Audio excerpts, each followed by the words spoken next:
Hello, everyone, and welcome into another edition of the GSMC College Football Podcast, brought to you by the GSMC Sports Network. It is a Friday around here, October 18th, and we have a great show for you today. We're going to start doing something that I'm a little bit nervous about. I'm going to redo all of my predictions from the start of the year. We're halfway home to the end of the season, and I have a couple on here that are a little bit sketchy, but I'll get to that here in a second. Then we'll get to the players and the coaches under the most pressure going into this week, a huge week with a lot of interesting people under pressure, at least from my point of view. Then we'll get to a little of a Week 8 whip around. We have a couple of games that have already happened this week, as well as a number this Saturday that I want to get you updated on, and then one that I actually forgot to make a graphic for, but absolutely want to get on y'all's radar. Then we'll get into my best bets for this upcoming weekend. Had a very good week last week, went 6-2 on my bet, so maybe I can keep that rolling this upcoming week then. Then we'll get into a little bit of an injury headline update. We'll get into that 12-man loophole from Dan Lanning getting patched, as well as a couple of different injury updates for all of the big-time games out there. But before we jump in, I do want to remind you all we get tons of questions and comments throughout the show, and the best way for you all to get your question on the screen, we can have fun back and forth here, is to use that super chat feature at the bottom of the chat on the Sports Network page. Click that $sign, add any question, comment you like. It'll pop up on the screen and we can have fun back and forth here. Definitely want this to be interactive. We're about to get into a crazy week here, but I definitely want to get any questions you guys have. Want to get those answered before we get into the craziness. But let's go ahead and jump into this because this is pretty nerve-wracking. Let's be totally honest. The first 6 weeks of the season have been as chaotic as anything that I have ever seen. Wasn't necessarily fully tuned in 2007, I'll be totally honest. But at the end of the day, this is going to be one of those things that I don't know if I'm more confident now or less confident, depending on how, or based on what we have seen, but it's going to be fun to kind of break this down. So first, I'll give you an idea of where every conference sits, then I'll give you my previous champion matchup and the champion, then I'll give you my new one, and we'll start with the SEC here, and this is where we stand right now. Texas A&M, LSU sitting up top, the only undefeated teams. Obviously, a lot of people worried about LSU this upcoming weekend. I like them in that game, but definitely is a very sketchy one. A&M going to Starkville, and then obviously Texas playing Georgia. A lot of this will start to work itself out over the next couple of weeks. Whoever wins LSU, Arkansas, things will get worked out a little bit there, although if Arkansas wins, maybe a little bit more chaos than we're expecting. But I do believe this will start to work itself out, and previously I did have Texas against Georgia. Felt pretty good that those were the best teams coming in. I did have Georgia winning that. I thought Georgia was going to be able to get through that schedule 11-1, something like that, and then be able to go to the SEC title. Now, I had Georgia beating Alabama, so that was the big kind of wrench that was thrown into this, and it's forced me to change some things, and frankly, I don't think people are going to like this one. I'm going to pick Texas against LSU, and hear me out just for a second here. This LSU team has been all over the place. I'm not here to argue that they haven't. What I have seen from this LSU team is they have gotten better and better on the defensive side of the ball every single week. And I think they're one of those teams that is still finding themselves offensively. I think Chris Hilton and CJ Daniels coming back this week could be absolutely huge. And that defense, I think they just have to do enough. I don't think they have to be special down the stretch of the season. When you play Alabama, you're going to be able to take care of that back end. When you play A&M, it's a little bit of a toss-up game. But if you can slow down that offense even a little bit, you'll have the openings to make plays. So I might be a little bit crazy. I could be crazy by Monday if they lose to Arkansas, but I'm going to go with the Tigers. I tried to talk myself out of it. I went Alabama. I went Georgia.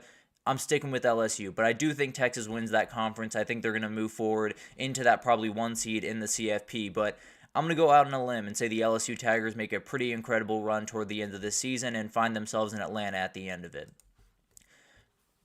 Oh, excuse me, apologize, I added both of them in there. That was a previous one that I had thought of putting in there, but decided against it. So definitely gives you an idea of how back and forth I was. But moving forward to the Big Ten, this is going to be a very interesting conference as we head on the rest of the way. Feels like I know who the best 3 teams here are. I think Oregon, Penn State, and Ohio State are the best teams. Now, Indiana will have plenty to say if they win this weekend. A lot can happen for that team. If Illinois wins this weekend, a lot can happen for that team. So still plenty to be figured out here, and it's definitely one of those conferences that all the way down to probably about Iowa, or probably cut it at Nebraska, but I think you could go even a little bit deeper. They still have a very real shot to possibly make a CFP run. Now, earlier on, I did have Oregon, Ohio State as my champions. I felt like they were the best coming in. A little bit chalk on this one as well as the SEC one early in the season, and frankly, I have no reason to change that.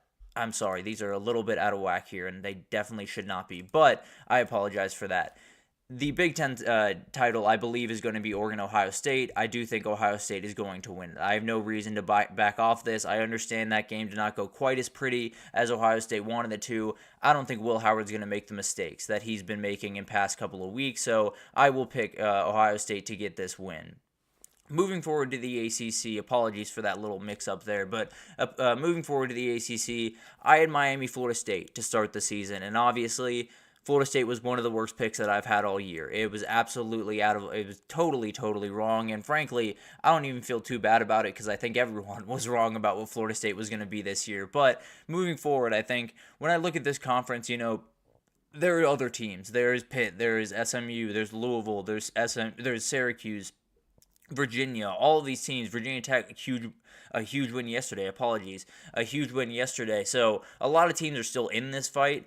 I think two teams have kind of separated to me. I think it's Miami and Clemson, and frankly, I don't love the matchup for Miami. I think if they're going to give the ball away the way they have the last couple of weeks against a Clemson team, they're going to be able to turn them into 7 points, and that's just going to be enough. Now, I do think both these teams are very well on their way to a CFP berth, but as of right now, I do think there's a couple of questions around Miami that I'm just not fully confident in, and I think Clemson just kind of, I don't want to say rolls, but I think they win the rest of their games, go to the CFP, and feel pretty good about where they're sitting, probably in that 3 spot, if I had to imagine. And then moving forward to the Big 12, a very, very interesting conference here that has probably been shaken up the most. I think we all knew that it was going to be shaken up quite a bit because BYU getting all the way up to the top was not expected. Texas Tech, the exact same. Arizona State playing really, really good football. Cincinnati being in the hunt is really, really awesome to watch. So there's a lot of different teams that are going to have plenty to say in this conference, no doubt about that. I picked Iowa State and Kansas State to face off in the title game early on in the season. I picked Kansas State to win that game. I have not necessarily changed that pick. I like these two teams more than I like anyone else in the conference. And Kansas State's the one that definitely a little bit on the edge about. I think BYU's playing great football. For whatever reason, I just can't fully buy into BYU being one of those teams in Arlington at the end of the year. Maybe I'll have, egg on my face at the end of the year. But as of right now, I'm going to roll with the same matchup. I am going to go with Iowa State to win. I had Kansas State earlier. I do think Iowa State has the weapons. I think they have every ability to do incredible things this year and probably be that 4th team in the CFP if I had to imagine from the Big 12. And then we'll get into the playoff because this one early on in the season was not very good. I'll be totally honest with you guys. I'm not necessarily super keen on this early preseason playoff predictions here because had Georgia winning the SEC, I think that's okay, at least for the time being. Had Ohio State winning the Big Ten, I still very much think that's going to happen. Miami, I think they're going to be in the ACC title, will be very much in the mix. KSU, the exact same thing. The problem is some of the at-large bids. I did think Virginia Tech was going to have more in the tank. I thought they had a ton of ability, and frankly, I do think they're turning a corner a little bit here. I think it's a little bit too late for them to possibly make this type of run, so they are definitely not in my new one. And then you have a Florida State team. There's no chance they're getting anywhere close to this, and frankly, I bought into something that I was very much on the fence about, and I just kind of dove in head first. Probably shouldn't have done that. Probably should have gone a different direction in the ACC, but at the end of the day, I did lean Florida State. Ole Miss, obviously, is kind of on the outside looking in right now. Will be an interesting thing to watch down the stretch, but at the end of the day, I feel pretty good after that loss to LSU that keeps LSU in this conversation. I do think Ole Miss is likely out of this conversation going forward. Who I have right now, Texas obviously is. You got my conference champions, Texas, Ohio State, Clemson, and ISU. I think they fill out the top 4 seeds. And then I do have a couple of teams here that are a little bit interesting. I have SMU in here. I think SMU, if you look at the rest of their schedule, they are going to be favored in every single game coming forward. I think that offense is really finding something. I think in an ACC that is going to be I think the ACC, the best way I can describe the ACC right now is a ton of teams playing really good football.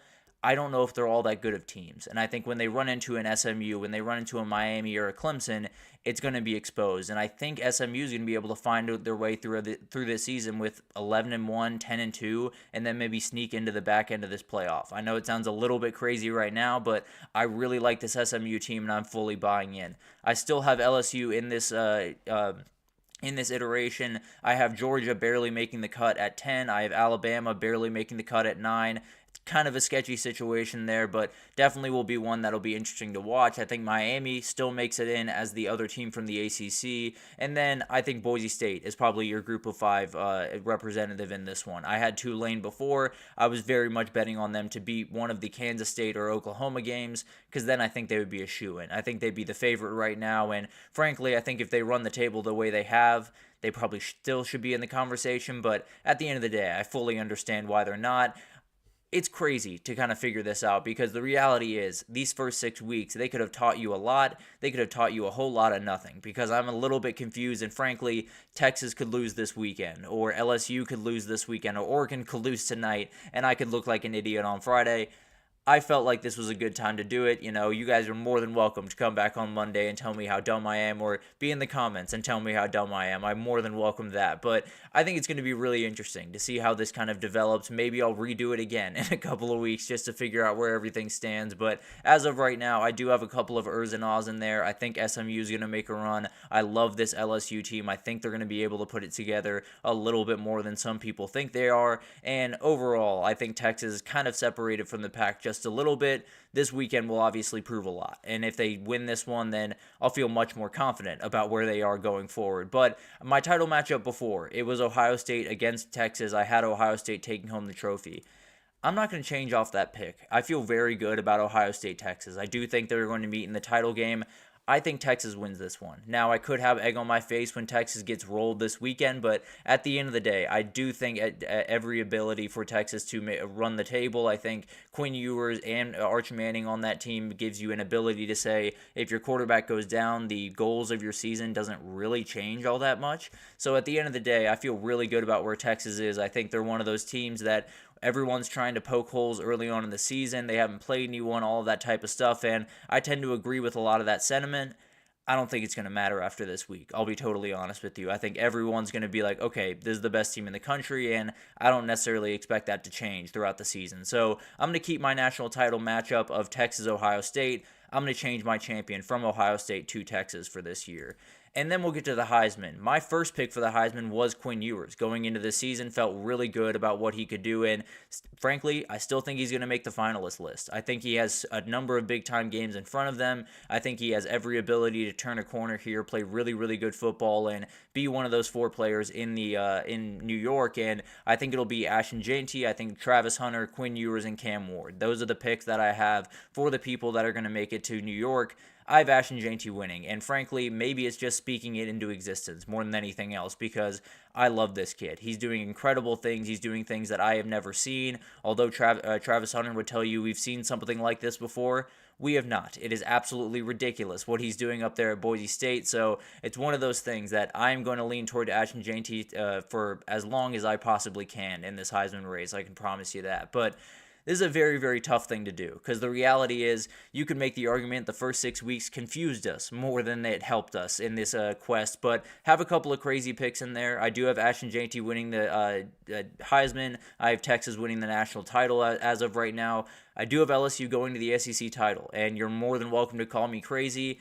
I very well could be, if I'm being totally honest, but I'm going to lean into that. I feel good about the Tigers going forward, and I think the SEC, with all the chaos, I think the Tigers might just be a little bit more under the radar than people think. But going to be a crazy year, definitely one that it could very well be. My initial predictions was much more right than my first ones, or than these ones. But at the end of the day, we'll find out at the end of the year. But let's take our first break here, and when we come back, we're going to get into the players and the coaches under the most pressure going into this week, and there's a whole lot of them, and they're kind of in some interesting spots, and I'll explain right after this.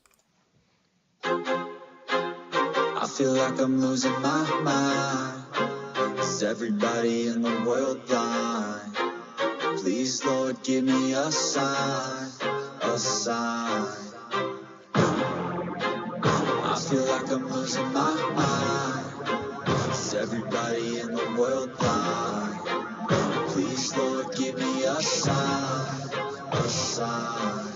I wanna be the greatest. Everybody on the fake shit. I look around and feel like everybody is the fakest. I make this every day and I'm impatient. Hoping one day I blow up from the basement. Statement, the top is so vacant. I don't hear shit that I think is amazing. Waiting for my day when I'm playing. Sold out shows for 1,000 faces. Hey, give me that crown. Get in my way and to be put down. It ain't your place, all this my town. If I want that shit, then I'll get it right now. I'm losing it, the noose it fits. Some losing shit, a stupid myth. You choose to live or choose to dip. You choose to fight or lose your grip and lose a gift. Oh. I feel like I'm losing my mind. Is everybody in the world blind? Please, Lord, give me a sign, a sign. I feel like I'm losing my mind. Is everybody in the world blind? Alrighty, welcome back everyone. We just did my prediction redo, kind of mid-season prediction redo. A lot of ones that I feel okay about. There's a lot of craziness going on in college football, so saying anything with your chest right about now feels a little bit irresponsible, but I got some crazy ones in there. If you want to go check that out, you're more than welcome, and definitely come after me in the comments, because there's some in there that I'm sure people will not love. But let's get into some players and some coaches that are under a big-time microscope as we head into this upcoming weekend, because there are a lot of them, but they're not necessarily all from those big games. Well, there are a lot from those big games, but there are a couple that I kind of want to get to that are a little bit more off the beaten path. But let's start with one of those huge games. Kalen DeBoer is under a huge amount of pressure this week. I think this goes without saying. Frankly, it's going to go until the end of the year with him, because can you imagine Bama fans if they have 2 losses before the end of October? That would be an insane thing for them to see, would be something that they are not remotely accustomed to feeling. And I think it would come back on Kalen DeBoer pretty aggressively. Now, here's the hard part of this. They're not necessarily playing a team where it's kind of a layup of a game. You're walking into a Tennessee environment where it's going to be absolutely on fire. Your team lost the last time they were there. Well, not your team, but Alabama lost the last time they were there, so Tennessee knows that they can do this. They definitely have some questions on the offensive side of the ball for Tennessee, but you have a lot of questions on the defensive side of the ball. So it's going to be really interesting to watch this one unfold. And I think the other part of this is the Tennessee defense is a nightmare to deal with, and Kalen DeBoer is going to have to be able to get some guys open. Sounds like Kobe Prentice and Kendrick Law could not be going in this game, which adds that even more. So there's a lot going into this one. He's going to have to put on a really, really good game plan, and then obviously Nick Sheridan's going to have to call an incredible game. And then on top of all of that, all due respect to Vanderbilt, they did an incredible job in that game, but they beat them on the field. This is the first real SEC road atmosphere that he is going to play in. No disrespect to Vanderbilt again. The reality was the football is what won them that game, not necessarily the atmosphere of Vanderbilt. So a really, really incredible atmosphere he's walking into. He's coached in great atmospheres, and he gave Tennessee fans a little bit of billboard material because of that. But at the end of the day, he's walking into a madhouse, and he's got to be able to get a win. I think if he does not get this win, I think there's a lot of questions about I don't think there should be a lot of questions. I want to make that very, very clear from the jump. I don't think there should be too many questions about the future there, but let's be honest. Bama fans will absolutely have those questions. In this game as well, Nico Iamaleava just has to play better football going forward. There is not a world where Tennessee does what they want to do, goes to the SEC title, goes to the CFP, possibly competes for a title, if this guy is not playing really well. He has to be able to kick it up a notch towards the end of the season, and you're facing a Bama back end that there's going to be openings to be had. You've missed a couple of openings in the past couple of weeks, but there will be a world where you're going to have open receivers running. Can you hit them? Can you make those big plays? And can you kind of stamp yourself on college football this season? Because this could be a huge turning point for your team that feels like they're kind of reeling right now. And then the last couple of weeks, you're missing those huge passes. You have the tough Arkansas result, and there's a number of different ways where both those results, you could have flipped the Arkansas result. You could have had a much more comfortable win against Florida, gone into this feeling like you were a national title contender.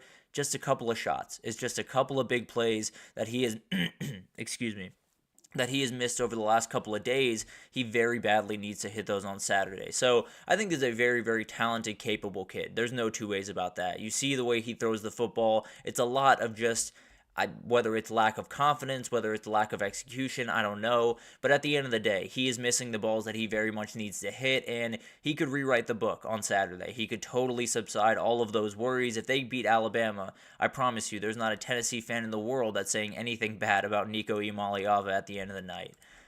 This is a kind of interesting one. I think Jack Tuttle's in an interesting spot because Michigan has made their quarterback change. It is going to be Jack Tuttle the rest of the way this season.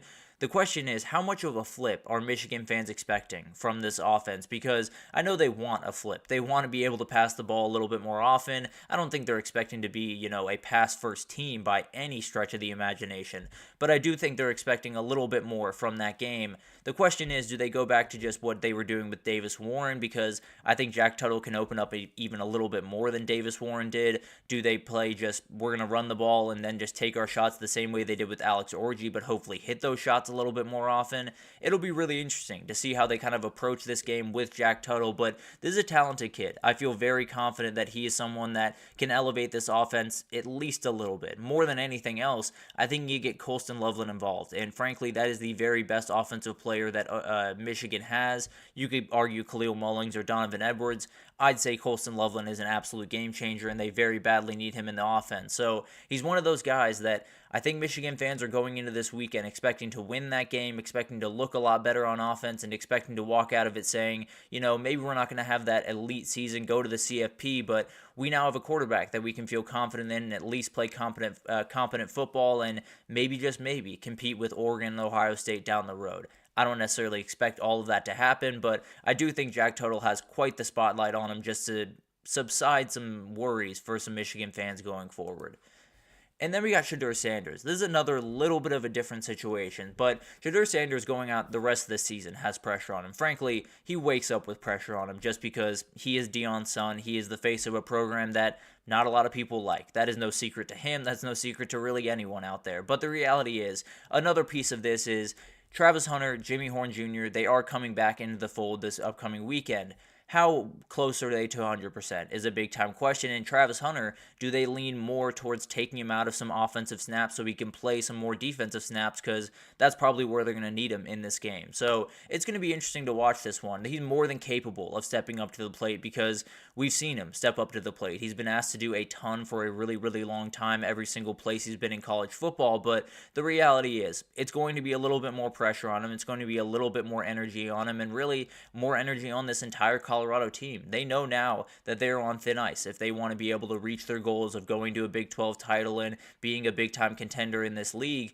They're going to have to win this one, and they're going to have to continue winning pretty much the rest of the way if they want to be in Arlington. So this guy has all the pressure in the world on him. He's answered the bell pretty much every time that he's had. So I'm not necessarily super worried that he's going to miss the mark, but the reality still stands. It's going to be a battle the rest of the season, and he's going to have a lot on his shoulders the rest of the way. Lincoln Riley's in a weird spot here as well because it's not necessarily a marquee game. They're going to play Maryland, right? Not necessarily a huge deal by any means, but there's been a lot of scrutiny about the last couple of games, a couple of clock mismanagement, and I talked about the one at the end of the Penn State game, one of the crazier things that I've ever seen. I'll be totally honest with you, but the funny thing is here, I still think he has time at this job. The weird thing about the situation around Lincoln Riley is, no, they're not playing good football. They're not doing what they want to do this season. They also just hired the defensive coordinator that they probably should have hired to start with, to be totally fair. So that is on Lincoln Riley. I'm not necessarily taking pressure off him for making that bad hire, but it is to say, he is in his third, fourth year as the coach of USC.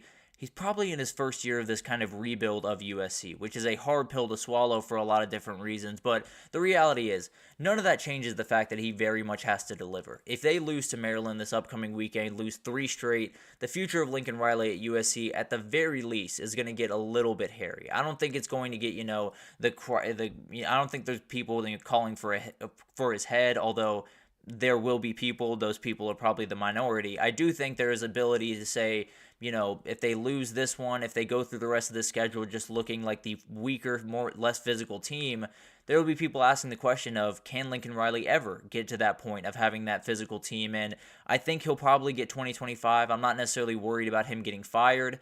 I am just worried about the perception around him going forward if he does not win this game this upcoming weekend. And then we'll get back into the big games. Kirby Smart, this is a huge one. No two ways about that. And there's obviously all that scrutiny around him and the Michael Van Buren incident. I won't necessarily get into that. I got into that earlier in the week. But he's got a huge game on his hands, and he's in a position where he hasn't really been in for quite some time.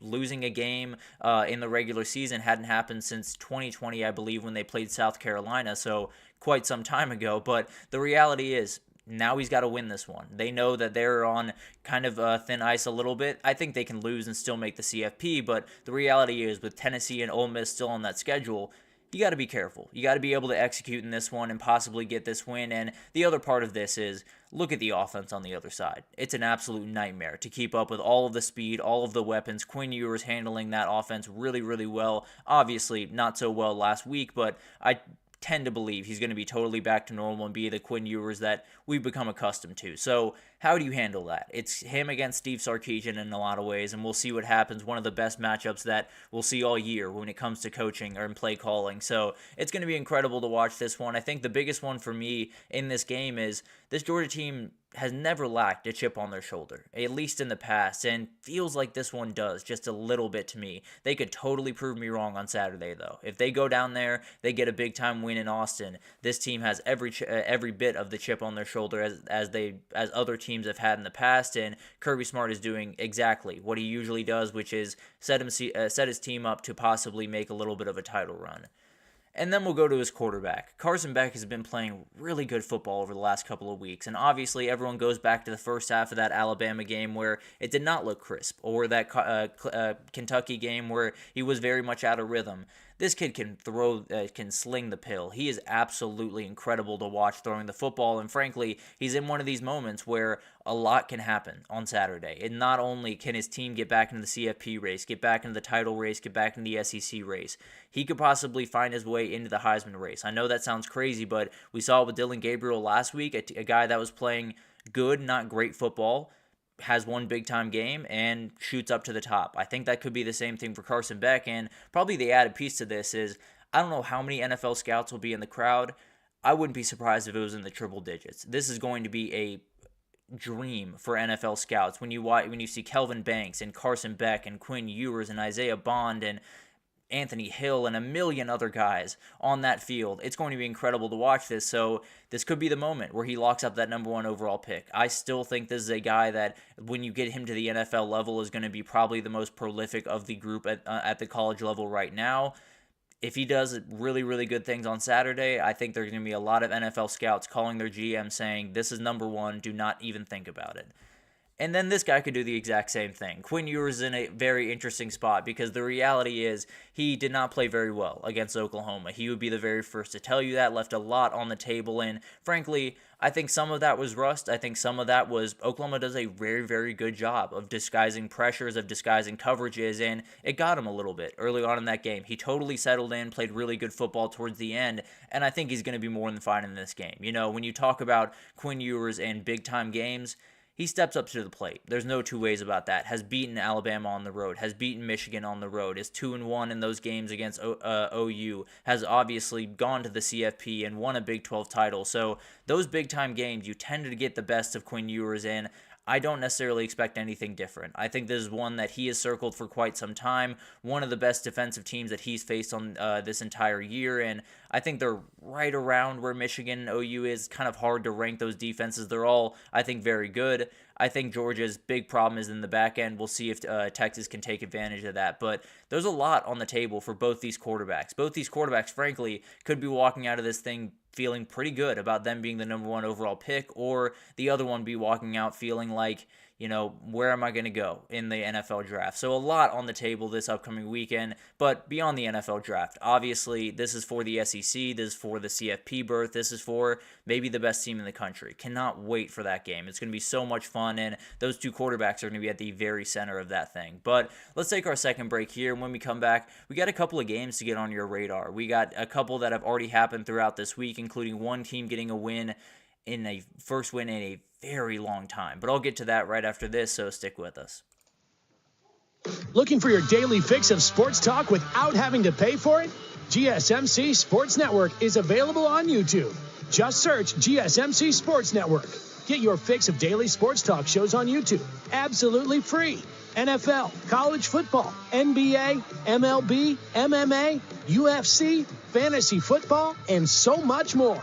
GSMC Sports Network has shows running all day long, with new sports shows starting every 2 hours. Just like on your favorite cable sports channel, except GSMC Sports Network is absolutely free. Just search GSMC Sports Network on YouTube to catch one of your new favorite shows, like the GSMC College Football Podcast, Chip Shot Football Podcast, Hoops and Heels Women's Sports Podcast, GSMC Basketball Podcast, and so many more.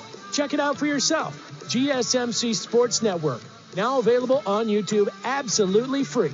Search GSMC Sports Network on YouTube right now. Alrighty, welcome back everyone. We just got into a couple of players and coaches that are under a ton of pressure going into this weekend, and I think the two biggest ones I think the two biggest ones are those quarterbacks in that big-time game in Austin. Both those guys could very well become the number one overall pick on Saturday. So definitely an incredible game to watch over there. But let's get into a couple of games that we just haven't had a chance to get to preview this upcoming weekend. But there's been football already this week. So let's go ahead and jump in here. And let's start with that Western Kentucky Sam Houston State game. A very, very interesting one that Sam Houston was favored in going into this game, and Western Kentucky just took it to them. They are playing really, really good football, are the second betting favorites in the Conference USA right now, right behind Liberty. Caden Veltkamp is playing really, really good football. 20 for 29, 281, 3 touchdowns for the Hilltopper quarterback, and he's playing awesome, awesome football. One of those guys that definitely could lead them to a Conference USA title. And then on the other side, Hunter Watson was playing awesome football in the first half of this game, and then he went down. And Jesse Bauer took over in the second half, and that's really where everything kind of went off the rails for Sam Houston. It was 17-14 WKU at halftime, and then you see the final score. So you absolutely hate it for them. Obviously, it's going to be a very interesting finish to the season in the Conference USA, Liberty being the team that's definitely setting the pace, but Western Kentucky, a dangerous squad that could possibly kind of trip them up here.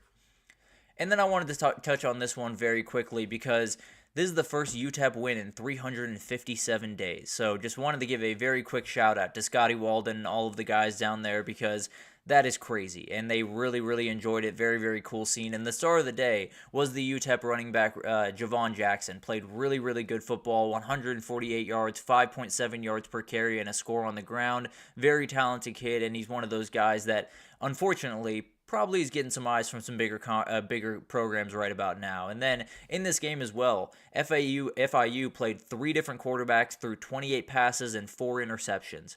That's one of the more remarkable things I've seen. That's absolutely crazy that you can be that inept throwing the football. And then they had 85 yards rushing and 2.6 yards per carry. So frankly, I don't even know how they got to 21 points. But at the end of the day, a rough day for FIU and a huge win for UTEP for the first time in almost a calendar year.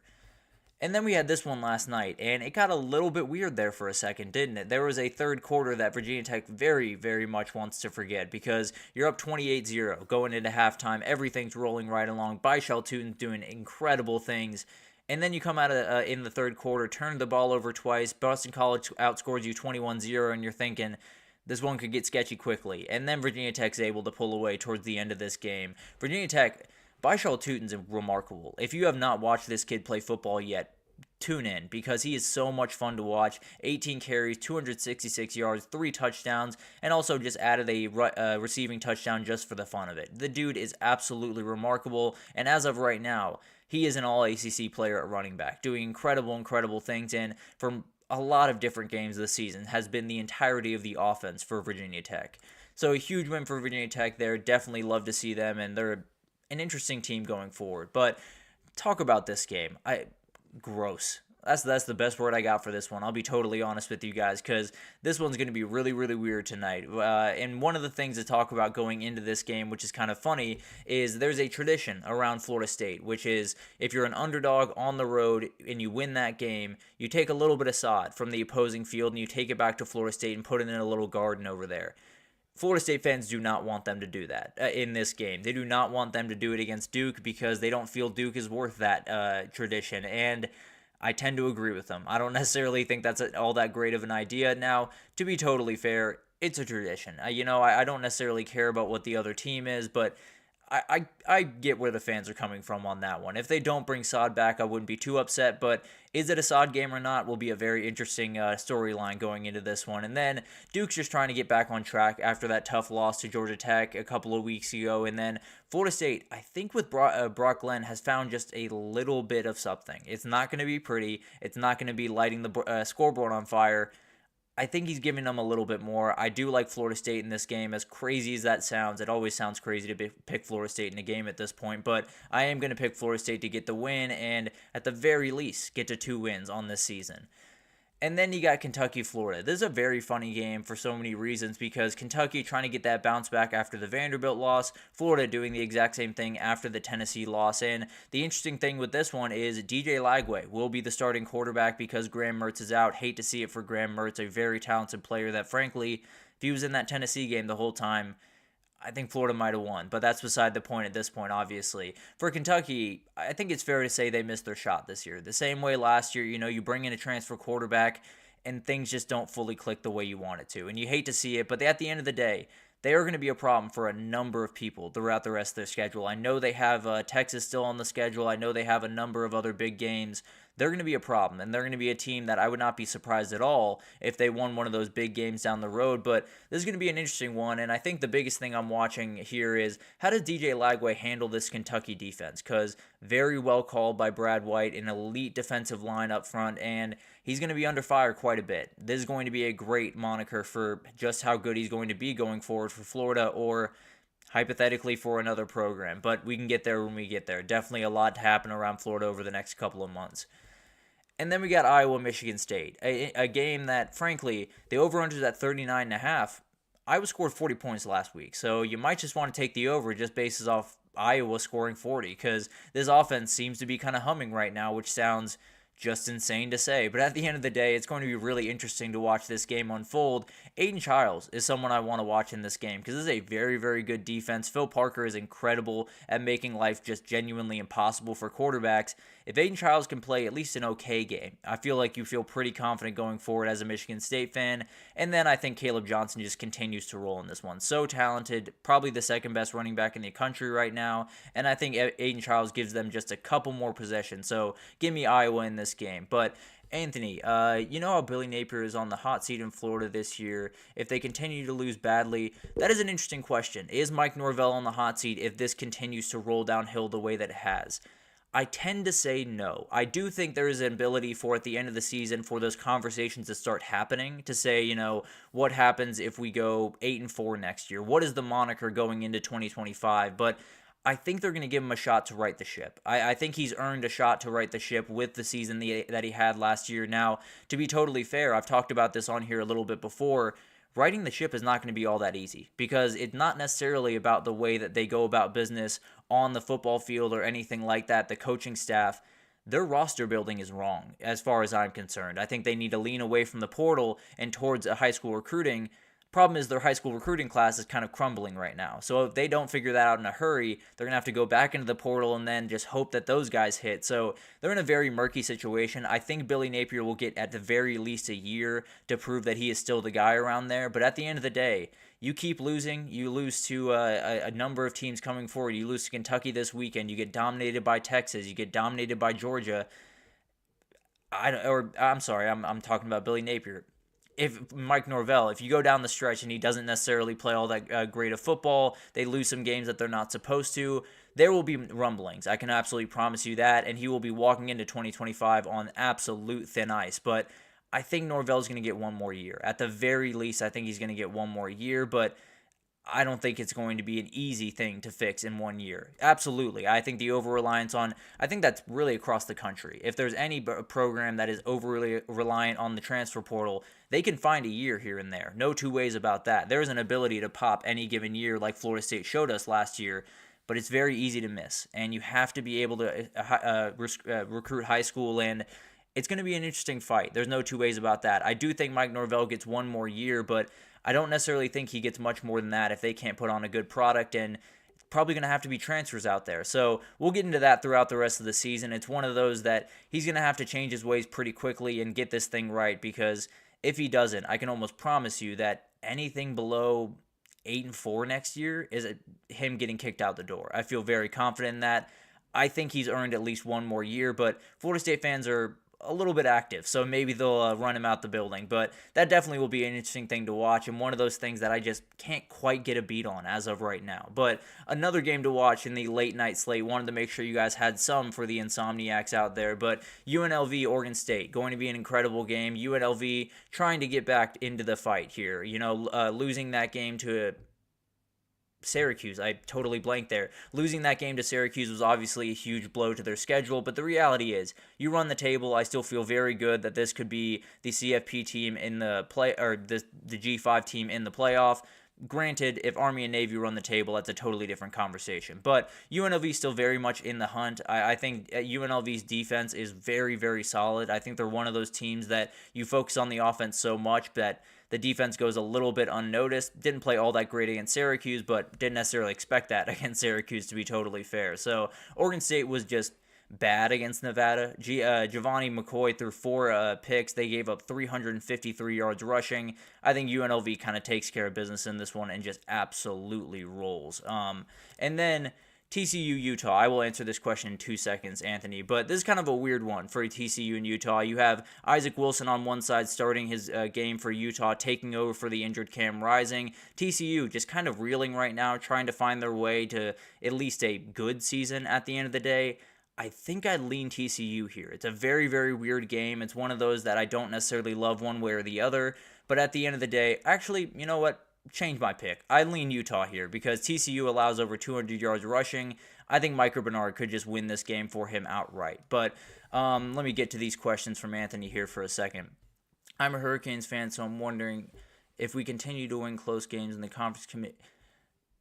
That is an interesting question. If they end up running so I'll put it this way. If Miami runs the table, they could win by 1 point for the rest of this season. They will be in one of those bye spots. There's no doubt in my mind. Now, if they do stumble in one of these games, lose one, and then kind of have a weird end of the season where it is some of these games where they're having to come back in, maybe there is a little bit of an opening. I tend to believe a lot of people, we kind of want that craziness of a G5 team getting one of those byes.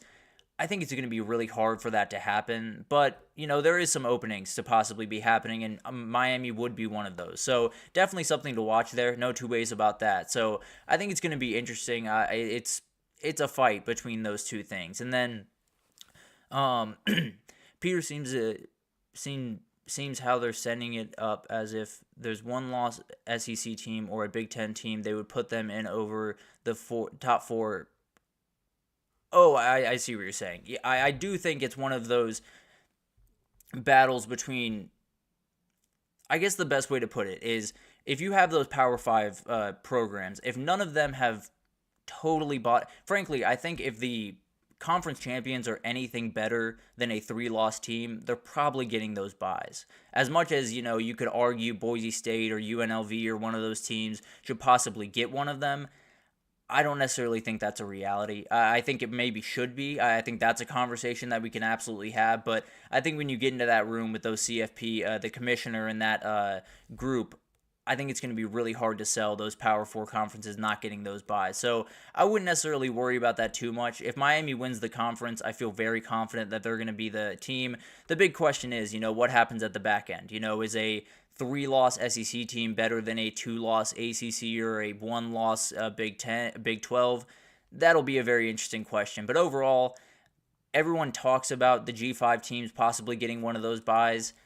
I think that would be a lot of stuff would have to happen for that to happen. So I wouldn't worry too much as a Hurricanes fan. I wouldn't worry too much about them possibly losing that spot. But at the end of the day, a lot of really fun games this week. One game that I didn't get to get a graphic done for, but South Dakota State plays North Dakota State this upcoming weekend in the FCS. Incredible. Tune into that one. Going to be really, really fun. I forgot to make a graphic for it. I apologize to the FCS. They deserve more respect. But at the end of the day, huge game. Cannot wait for that one. But let's take our third break here. And when we come back, let's get into my best bets for the weekend. I have a couple that I feel really good about. And frankly, I feel bad that I feel really good about them. But we'll get into them right after this, so stick with us.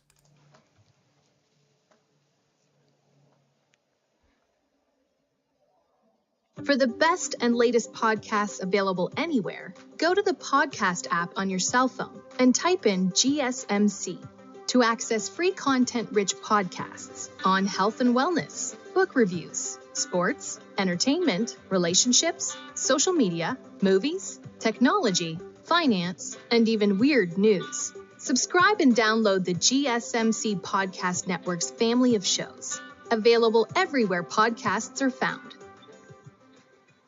Alrighty, welcome back everyone. We just got into all the games we hadn't had a chance to cover going into this weekend. Going to be some really fun ones, and Virginia Tech got a huge win yesterday that might just be a snowball rolling downhill, but we'll revisit that in a couple of weeks here.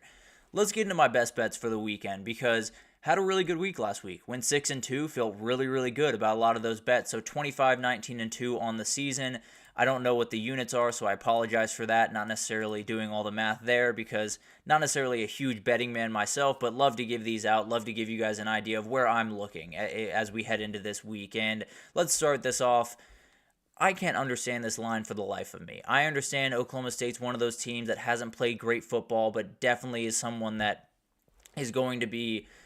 They can flip a switch. I fully understand that Ollie Gordon still has that little bit in him. He possibly could have that big game.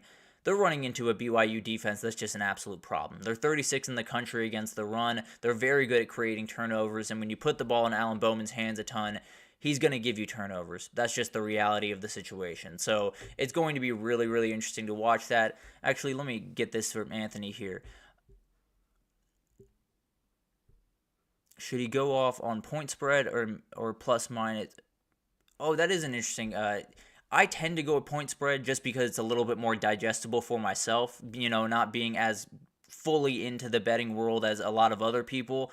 Point spread tends to be a little bit more digestible for me, and I tend to go that direction. But at the end of the day, there are a lot of people that would have a much better answer than I would, but I definitely think that point spread is just a little bit easier for me to wrap my head around, feel good about a bet going into it. So I do point spread, I do over-under. I don't really play around with a lot of the other stuff, if I'm being honest. But Oklahoma State is 10th in the country in passing yards, so maybe they can get something going. Now, that's out of necessity more than anything else, but BYU is going to be able to sit 7 guys in coverage. I think they're going to get multiple picks in this game, and I think BYU just rolls, if I'm being totally honest. Moving forward to Army, I love this matchup for Army, and I understand why the line is 16, because 16 is quite the line, but they play East Carolina at home, and it's one of those games where East Carolina is coming off a game to Charlotte. They lost 55-24, and they gave up a ton on the ground, and frankly, you're going to give up a ton on the ground to them. I promise you're giving up a ton on the ground to Army. They are going to absolutely tear them to pieces. Now, the funny part about it is the ECU pass defense is actually worse than the ECU run defense. I don't think it's going to matter, and also Bryson Daly can take advantage of that all the same. So I expect Army to win big here. I think they're really going to exploit it, and I think they know they're on a little bit of an historic run, and I think they want to be undefeated walking into that Notre Dame game. I think they get that done and get this win, and then head into a bye week and get to rest just for a little bit here. I love South Carolina this weekend in Norman, and it's really one of those things where it's going to be an ugly game, guys. I don't know if anyone gets out of the 20s in this game, because the reality is this South Carolina D-line against this Oklahoma O-line is the biggest mismatch I have seen the entirety of the year, at least within a conference matchup. It is absolutely insane what this South Carolina D-line is going to do to them. Michael Hawkins is going to have to essentially start running when the ball is snapped. There are so many things that could go wrong here. Now, Oklahoma's hoping to get Deion Burks back. We'll talk about that a little bit later. But at the end of the day, I just don't think Michael Hawkins is going to have any time to do anything, really. And then Lenora Sellers getting a little bit more healthy. You really just need to make a couple of plays. I don't think this defense for Oklahoma is, bad by any means. I think they're really solid. I just think that offense is going to put them in enough bad positions that as long as South Carolina protects the football, I think they win this one. I like points in the main event of the weekend. I do think Georgia and Texas are going to get after each other just a little bit in this one. And it's one of those things where both defenses are very solid. They're probably towards the top end of the country. Now, the Georgia defense has quite a few questions to answer. But at the end of the day, the big-time question here is, how good is the Texas defense? I think that's the thing that's holding this over or under back, because they played incredibly. They've been one of the best defenses in the entire country thus far. They also haven't faced Carson Beck in Georgia yet. So I do think there's going to be openings on the back end. I do think there's going to be places for them to hit those big plays, and I think Carson Beck is going to be able to hit them. No two ways about that. And then on the other side, we've seen what UGA's back end has looked like the last couple of weeks, and Quinn Ewers could tear it to pieces. I'll be totally honest. As long as he is upright, as long as he is on his game, which I fully expect him to be, he's going to tear them to pieces, and it's going to be a lot of points on the board. So for UGA, I think this Texas back end is much better than what Bama's is. I think there will be openings to be had, and I think they will take advantage of them, and I think Texas is just going to be able to score. I don't think there's a defense in the country that is going to be able to really stonewall Texas on the offensive side of the ball this year. So I expect this to get over pretty comfortably. I don't want to say really comfortably because I don't want egg on my face, but I do think this is going to get over, and I think we're going to get it pretty early on in this game. But LSU I love this weekend, and I am on an island on this one, I'm realizing a lot of people love Arkansas in this game, but I saw a game from LSU that I think a lot of people didn't see, and maybe I'm reading it wrong, to be totally honest with you, but it was a game where LSU didn't have their best game offensively, where Garrett Nussmeier gave the ball away a number of times, and those were two things that, frankly, I thought if going into that game, if you told me Garrett Nussmeier turned the ball over 2 times, I believe, 2 picks in that game, I would have told you LSU lost by 14, and not even a question about it. The reason they won was their defense. I think this team is getting tougher by the day. I think they're getting better by the day. I think Blake Baker's getting a better idea of how to utilize these guys. Zy Alexander's playing really good football right now on the back end of that defense. I think they have the ability to win this game and win it pretty comfortably. That sounds crazy right now. I don't think Taylon Green's going to be 100%, so I love LSU. As many people are going to pick Arkansas, and I think it's going to be a whole lot of them, I think LSU gets this win, and I think they continue to roll right along. And then we got a Nebraska team heading up to Indiana this upcoming weekend. Indiana's been one of my favorite stories of the entire season. They've been so much fun to watch. Curtis Rourke is playing some of the best quarterback in the entire country right about now. Nebraska is just one of those teams. They're very tough up front. They were able to knock off Rutgers early in the season and end their undefeated season. I think Dylan Raiola is getting more and more comfortable. The thing that does worry me is Dylan Raiola going on the road to a huge road atmosphere for a team that is going to have a lot of fans there. They're going to absolutely be in for this game because they know how huge it is.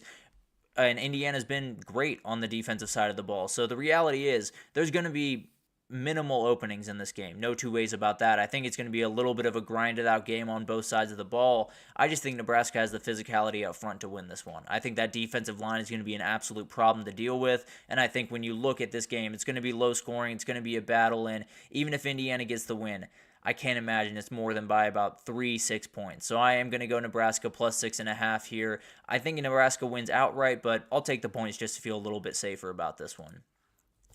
This is another over that I really like this weekend. I think Michigan, betting an over for Michigan is always a sketchy proposition, obviously, but Michigan-Illinois is a huge matchup for both sides and definitely has a little bit of a CFP berth vibe to it, but Jack Tuttle is coming into the fray as the quarterback, and that's a huge piece of this because, frankly, the Michigan offense isn't going to be great. I'm not here to tell you that it's even going to be good.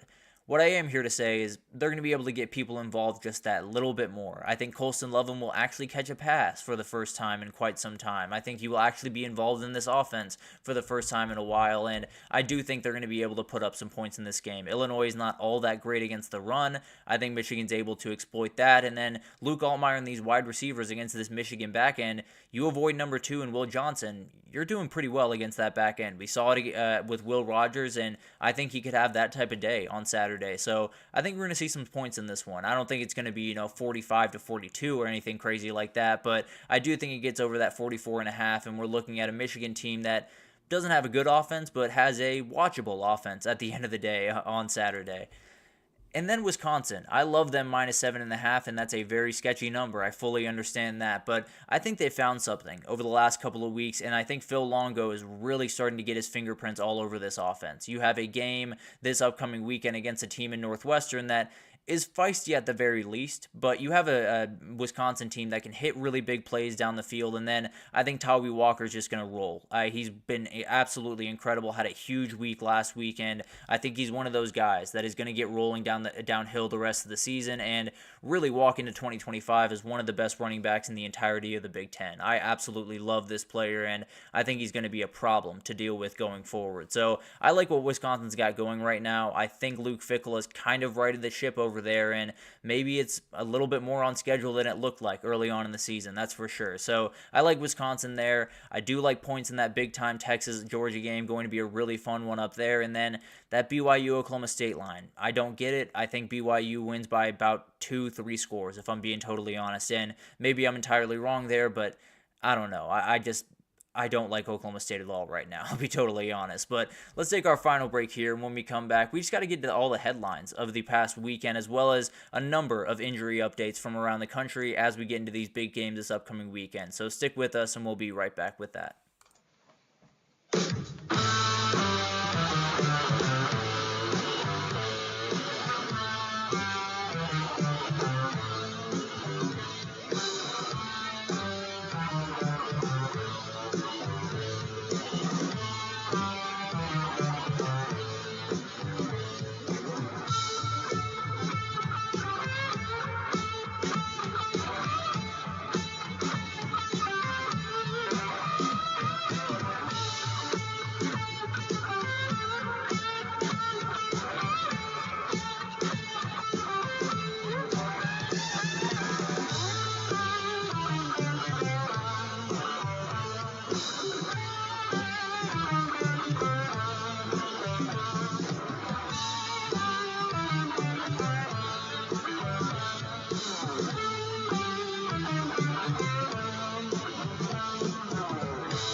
Alrighty, welcome back everyone. We just talked about my best bets for the upcoming weekend. Had a very, very good week last week, so let's see if we can keep this thing rolling and get a little bit more over 500. But let's get into this little weekend wrap up, because there's a couple of things that have happened throughout this week, and there's a number of injury updates that I want to get on y'all's radar, because these are some huge games and don't want y'all going in blind by any means. But let's start with the NCAA. They jumped in the Oregon's Ohio State game. Obviously, everyone recalls the infamous 12-man on the field move by Dan Lanning in the end of that game. Got the 5-yard penalty, didn't necessarily affect anything, but did take time off the clock, and that was the big-time conversation after that game is, why does time not go back on the clock? I talked about it on Monday.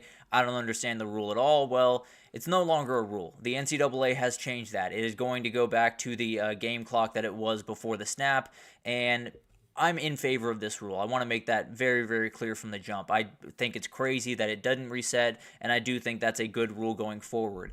The precedent of being able to change rules in the middle of the season is a very interesting one. I will put it that way. I don't necessarily think it's going to be abused too aggressively, but there could be a moment here and there where we have a rule that probably shouldn't be changed, but it is because a coach just found a little bit of a loophole. I think this is one that probably should have been, but at the end of the day, huge props to Dan Lanning for getting it while he could. It's one of those moves that I have never seen. I think a lot of people have never seen. I think even Urban Meyer said he had never seen it in his career. So gives you an idea of just how galaxy brain that was from Dan Lanning. But at the end of the day, can no longer do it, won't have the same effect, but was a very, very cool moment, and the NCAA had to step in. Will be interesting to watch, if next year another little thing happens where a coach takes advantage of the playbook in a little bit of a way. Maybe they jump in again. Who knows? But at the end of the day, I'm fully in favor of this change. I think it makes total sense, and I was very confused, frankly, when they did not move the clock back on Saturday, honestly. But moving forward to this Georgia Tech-Georgia game, in 2025, it will be played in Mercedes-Benz Stadium, and this one makes me mad. I won't lie to you guys. This is the game that I grew up going to, grew up in Atlanta, went to this game with my grandfather, my father, my uncle. This was a huge, huge game in my childhood. No two ways about that. And I hate that it's moving to a place that is anywhere but Grant Field and Sanford Stadium. No two ways about that. Very, very badly want that in Bobby Dodd. Very badly want that in Sanford.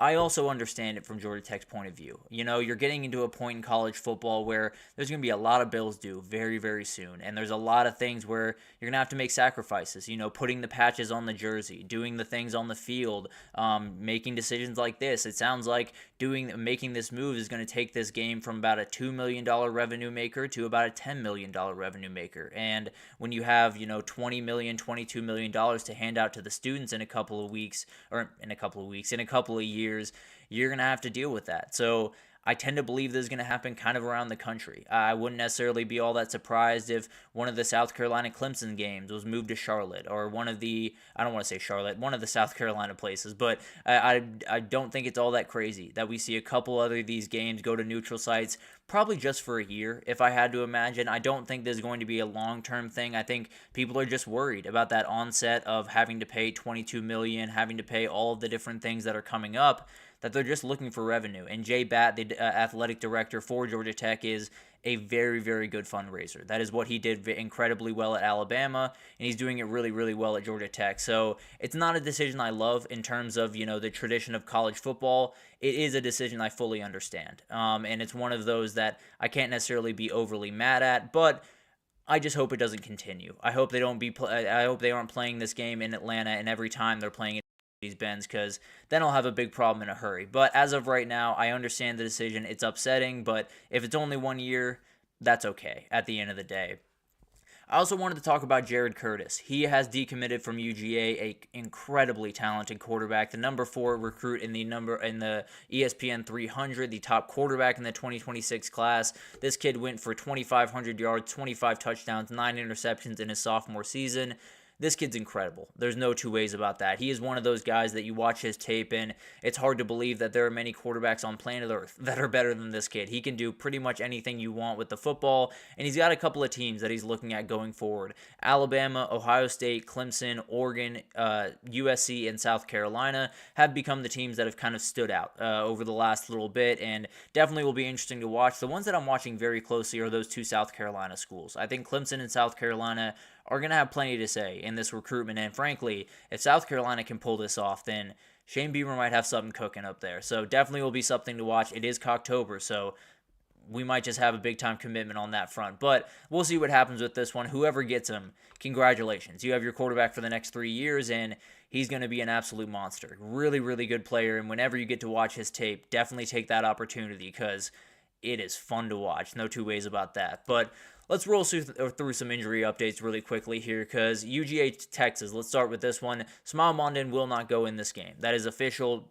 set in stone, definitely a huge loss for Georgia, but they've missed him the last couple of weeks. So whatever you've seen the last couple of weeks from the Georgia defense, that's the unit you're going to see on Saturday. Probably not the same play, but you're going to see that unit on Saturday. And then Branson Robinson also will not go in this game. A big loss just to a running back room that needs as many bodies as it can right now. Don't necessarily have all of the depth that they usually have there, so definitely something to watch. And then on the Texas side, the big news is Isaiah Bond has been elevated to probable for this game.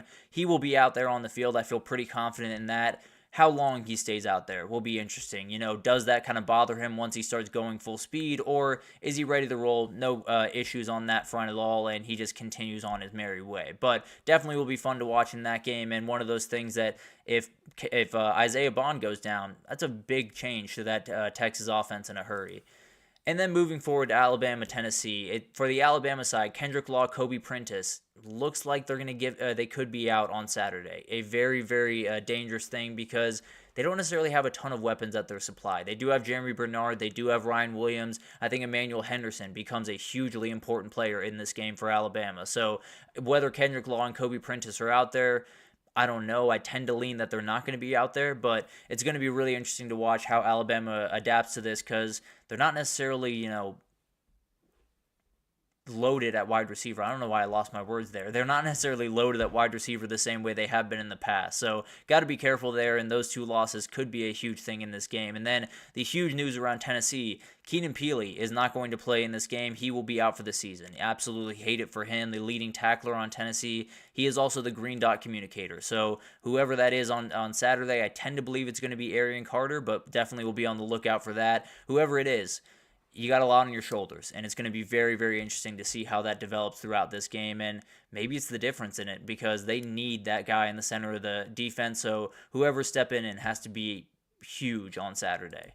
Moving over to LSU, Arkansas, Taylon Green will be out there in this one. Feels pretty good about that. I don't think he's going to be 100%. That's kind of the worry that you do have. So it's going to be really interesting to watch that one unfold. I think he's going to need his legs in this one. I feel very confident in that. So as close as he can be to 100%, the better for Arkansas going into this one. And then huge news for LSU. It sounds like CJ Daniels is going to be in this game, making his way back from injury. And then Chris Hilton is on the table. It feels like that's been kind of the case throughout the entirety of the season, but it sounds like he could be good to go on Saturday, and I expect him to possibly give it a go, but I don't know how long he stays in this game. Definitely will be something to watch because LSU needs just about as many weapons as they possibly can get in this game. And then moving forward to that Miami-Louisville game, the super important news here is that Jalen Rivers, the offensive tackle for Miami that had a little bit of a beat-up offensive line, is going to be back in this game. That makes this offensive line just terrifying. They're so good all over the place, and they're going to be an absolute problem in this game. Nothing really new for Louisville in this front, which is absolutely huge heading into this game. So they feel very confident about where they are health-wise. Miami feels even more confident getting their guy back on that, I believe, right side of the offensive line, although he could play left tackle and Francis plays right. I'm not exactly sure. Moving on to Michigan, Illinois, very interesting one. The big news here is Caden Fagan will be out for a little bit, the star running back for Illinois. Huge in this game. He hyperextended his knee, and you don't really know how long he's going to be out. That's one of those injuries that a lot of things could have happened there. But hopefully he gets back as quickly as possible. Incredibly talented player, but they're going to have to figure out how they're going to be able to replace him in this game because without a run game, they got nothing. I can promise you. They're going to get absolutely stonewalled in this game if they can't get the run going at least a little bit in this one. And then Michigan has a ton of injuries around. Jaden McBurrows looks like he's going to be out for a while. It does sound like Derek Moore could be making his way back along with a couple of offensive linemen, Dominic Adise as well as Miles Hinton. But there's a number of guys that are going to be either dinged up or out of this game for Michigan, and it'll be interesting to see how that defense reacts, especially losing a guy on the back end that is not playing all that well right now. So definitely will be interesting to watch those unfold because all these games are going to be really, really close. Maybe it's just a couple of injuries that make the difference in this.